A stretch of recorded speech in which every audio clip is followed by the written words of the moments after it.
नमस्कार दोस्तों, स्वागत है आज के इस नई वीडियो में। दोस्तों, बिहार में एक और फिर नई वैकेंसी आ चुकी है जिसमें डाटा एंट्री ऑपरेटर का भी पोस्ट रहने वाला है, कार्यालय सहायक का भी पोस्ट रहने वाला है और सैलरी भी अच्छा खासा आपको मिलने वाला है। तो इसी के बारे में हम इस वीडियो में बात करने वाले हैं कि कब से कब तक आवेदन प्रक्रिया होगा। अगर आप किसी भी जिले से हैं तो आप इसमें आवेदन कर सकते हैं और इसमें सीधी भर्ती होगी। किसी प्रकार से आपको एग्जाम वगैरह नहीं देना है, डायरेक्ट आपका चयन कर लिया जाएगा आपके नंबर बेसिस के आधार पर। तो कितना सैलरी मिलेगा, कब से कब तक आवेदन कर पाएंगे, कहाँ पे वैकेंसी निकाली गई है, हर एक जानकारी हम आपको इस वीडियो में बताएंगे। तो इस वीडियो को आप एंड तक जरूर देखिएगा क्योंकि बहुत से ऐसे जिले हैं जहां वैकेंसी निकल चुकी है ऑलरेडी। ये जिलावार वैकेंसी रहने वाली है, लेकिन आप किसी भी जिले से हैं तो आप इसमें आवेदन कर सकते हैं। तो सारी जानकारी हम आपको बताएंगे। तो चलिए वीडियो करते हैं स्टार्ट। फाइनली दोस्तों, कौन कौन से जिले में वैकेंसी निकाली गई है, तमाम जानकारी हम आपको इस वीडियो में बताएंगे। किस तरीके से आपको अपने जिले का नोटिफिकेशन चेक करना है, इसके बारे में भी हम आपको जानकारी देंगे। तो सबसे पहले दोस्तों हम आपको नोटिफिकेशन दिखला दें। पहला जो नोटिफिकेशन जारी किया गया बक्सर जिला से नोटिफिकेशन आया है और दूसरा जो नोटिफिकेशन है अभी फिलहाल में मुंगेर जिला से आया है। बहुत से ऐसे जिले हैं जहाँ पे वैकेंसी चल रही है, आप वहाँ से आवेदन कर लीजिएगा, चेक कर लीजिएगा कि कहाँ पे वैकेंसी निकाली गई है। लेकिन फिलहाल हम इस वीडियो में बताएंगे दो जिलों को लेकर, जो कि एक बक्सर जिला से नोटिफिकेशन है और एक मुंगेर जिला से नोटिफिकेशन है। हालांकि दोस्तों आवेदन का जो डेट रहने वाला है अलग अलग रहने वाला है, अलग अलग जिला का, क्योंकि अलग अलग डेट में नोटिफिकेशन रिलीज किया गया है। तो जाहिर से बात है अलग अलग आवेदन का लास्ट डेट रहने वाला है। लेकिन चयन प्रक्रिया जो होगा, योग्यता जो होगा सेम रहने वाला है। ऐसा नहीं कि किसी में अलग होगा, तो ऐसा बिल्कुल भी नहीं है। सबका चयन प्रक्रिया सेम रहने वाला है, सैलरी भी सेम रहने वाला है और इसका जो भी पोस्ट है वो भी सेम रहने वाला है। तो सबसे पहले दोस्तों बात कर लेते हैं बक्सर जिला का, जो कि नियोजन सूचना संख्या 01/2024 दिनांक 28/9/2024 के डेट में, यानी कि आज ही के डेट में जब हम वीडियो बना रहे हैं 28 सितंबर 2024 के डेट में ये नोटिफिकेशन रिलीज किया गया है। लेकिन मुंगेर जिला की बात करते हैं, जो नोटिफिकेशन रिलीज किया गया 26/9/2024 के डेट में रिलीज किया गया था। तो दोस्तों आवेदन के जो भी डेट है, आखिरी डेट बहुत ही नजदीक है। इस वीडियो को देखने के बाद आवेदन आप जल्द से जल्द कर लीजिएगा। अगर आप इसमें एलिजिबल है, अगर आप चाहते हैं जॉब करना, तो कहीं ना कहीं आपको आवेदन जरूर करना चाहिए। सबसे पहले बात कर लेते हैं दोस्तों इस वैकेंसी को लेकर। माननीय बिहार राज्य विधिक सेवा प्राधिकार पटना के पत्रांक संख्या 1507 दिनांक 28/8/2024 के आलोक में legal and defence counselling system LADCS Buxar जिला विधिक सेवा प्राधिकार बक्सर में पूर्णतः संविदात्मक रूप से कार्यालय सहायक, लिपिक, रिसेप्शनिस्ट, डाटा एंट्री ऑपरेटर, टंकक कार्यालय अनुसेवक, मुंशी, परिचारी के पदों पर चयन हेतु योग्य उम्मीदवारों से विहित प्रपत्र के आवेदन आमंत्रित किए जाते हैं और उक्त पदों पर चयन पूर्णतः संविदा आधारित निम्न पदों पर प्रारंभिक रूप से वित्तीय वर्ष यानी 24-25 एवं 25-26 के लिए की जाएगी। दोस्तों आपको बता दें, कोई गवर्नमेंट जॉब नहीं होता है, ये संविदा के आधार पर जॉब लिया जाता है, यानी कि 1 साल के लिए 2 साल के लिए आपको जॉब पे रखा जाएगा। ये आप जानकारी लिखिएगा। लेकिन सैलरी भी आपको अच्छा खासा मिलेगा। आप सरकारी नौकरी तो नहीं कहलाएंगे, सरकारी नौकरी नहीं कहलाएगी, संविदा आधारित जॉब रहने वाली, जिसमें साफ साफ बोल दिया गया जो कि प्रथम 1 वर्ष के लिए ये कार्य करेंगे एवं कार्य दक्षता के आधार पर सक्षम पदाधिकारी के पर्यवेक्षण एवं संतोषजनक सेवा के आधार पर अगले 1 वर्ष के लिए इनके कार्य का विस्तार भी किया जा सकता है। यानी कि 1 साल के लिए तो रखा जाएगा, लेकिन अच्छा परफॉर्मेंस आपका रहेगा तो 1 साल के लिए और बढ़ा दिया जाएगा, जो भी अगर काम होगा तो। सेम जानकारी वही दिया गया है, लेकिन आवेदन का बस जो बात है अलग अलग जिले में डेट बस अलग रहने वाला है, लेकिन बाकी के जो काम आपका होगा सेम रहने वाला है। पोस्ट की बात करते तो वो भी सेम रहने वाला है, जो कि यहाँ मुंगेर में भी वही जानकारी दिया गया है। तो सबसे पहले बात कर लेते हैं दोस्तों इसमें कौन कौन से पोस्ट है, कितना सैलरी मिलेगा। जो कि इसमें बोल दिया गया कि जो पहला जो पोस्ट है यानी कि कार्यालय सहायक यानी कि लिपिक, जिसमें 20,000 रुपये प्रति माह आपको सैलरी मिलेगा। जो कि वांछित योग्यता की बताया गया तो शैक्षणिक योग्यता का स्नातक पास होना चाहिए, कंप्यूटर की जानकारी होना चाहिए, कंप्यूटर दस्ता होना चाहिए, हिंदी और अंग्रेजी टाइपिंग की दस्ता होना चाहिए, हिंदी अंग्रेजी आपको आना चाहिए, ध्यान रखिएगा। और हिंदी अंग्रेजी अति लेखन या ज्ञान होना चाहिए, हिंदी अंग्रेजी लिखने और पढ़ने का भी ज्ञान होना चाहिए, संचित रख रखाव का भी ज्ञान रहना चाहिए कि किस तरह से आपको रहना है, क्या मतलब बोलचाल आपका सारा चीज मतलब सही रहना चाहिए। तो आप इसके लिए आवेदन कर सकते हैं।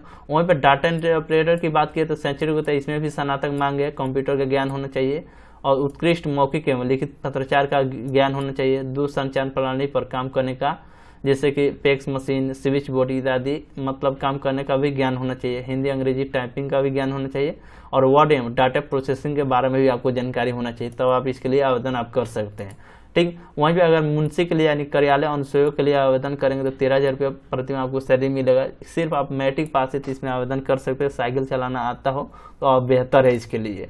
तो ये हो गया पोस्ट और ये हो गया योग्यता। अब बात कर लेते हैं चयन प्रक्रिया, कौन कौन से लोग आवेदन करेंगे। तो सबसे बात करते हैं आवेदक भारत का नागरिक होना चाहिए। अदर स्टेट वाले भी इसमें आवेदन कर सकते हैं, और बिहार का अगर आप किसी भी जिले से तो भी आप आवेदन कर सकते हैं।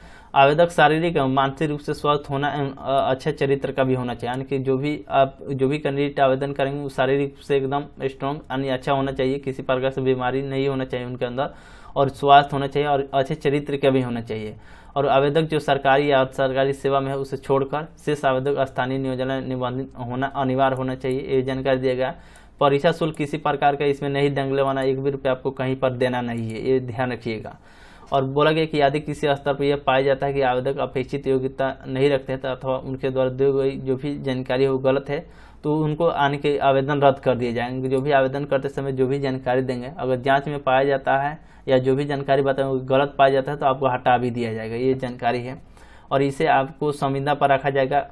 संविदा ये 2 वर्ष के लिए मान्य होगा। नियुक्ति कर्मी को 1 वर्ष के लिए पूरा करने के बाद उनके कार्य का प्रदर्शन संतोषजनक होगा तो फिर से 1 वर्ष के लिए बढ़ा दिया जाएगा। तो ये ध्यान रखिएगा, अगर आपका कार्य अच्छा होगा, परफॉर्मेंस अच्छा होगा तो फिर से 1 वर्ष के लिए आपको बढ़ा दिया जाएगा, नहीं तो 1 वर्ष के लिए ही रखा जाएगा। और बहुत सारी इसमें जानकारी दिया गया है। बोला गया जिला विधिक सेवा पदाधिकारी के पास यह अधिकार सुरक्षित होगा कि विभिन्न पदों पर संख्या में बदलाव किया जा सकता है, और प्राधिकार के द्वारा किसी प्रकार का यात्रा भत्ता भी आपको नहीं मिलेगा। तो ये ध्यान रखिएगा, आप किसी प्रकार से आपको यात्रा भत्ता नहीं मिलेगा विभाग द्वारा। बोला गया कि उक्त यानी कि कार्यालय में LADCS कार्यालय में नियुक्ति कर्मी अपने सेवा से संबंधित अपनी सेवा काल के दरमियान या सेवा काल में समाप्ति के उपरांत ऐसा कोई भी लाभ का दावा नहीं करेंगे जिसका विज्ञापन उल्लेखित नहीं करता है।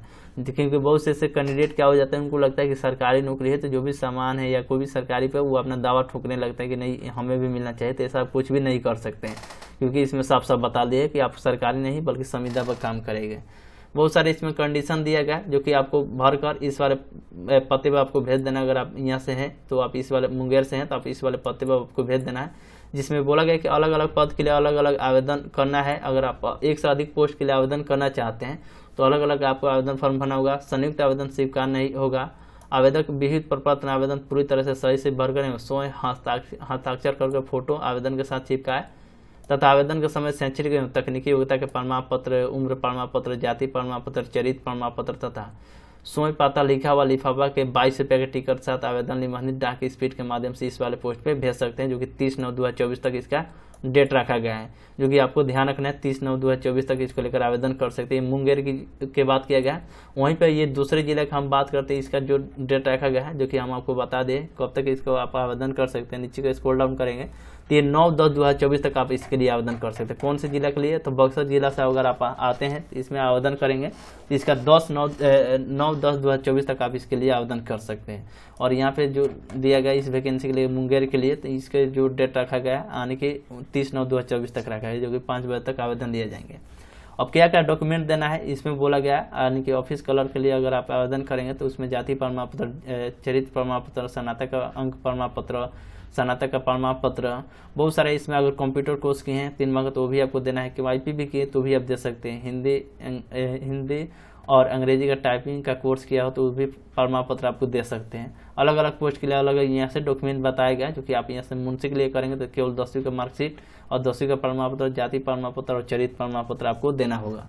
बस यही से छोटा सा कंडीशन था जो कि आपको यहाँ से बता रहा। नंबर के बेसिस पे आपको चयन किया जाएगा, जो कि अगर आप डाटा इंटरप्रेटर के लिए आवेदन करेंगे तो स्नातक 70% भारतीय अनुपात वेट रेशियो बताया गया। 80% उससे अधिक प्राप्त अंक होने पर 70% अंक आपको मिलेगा।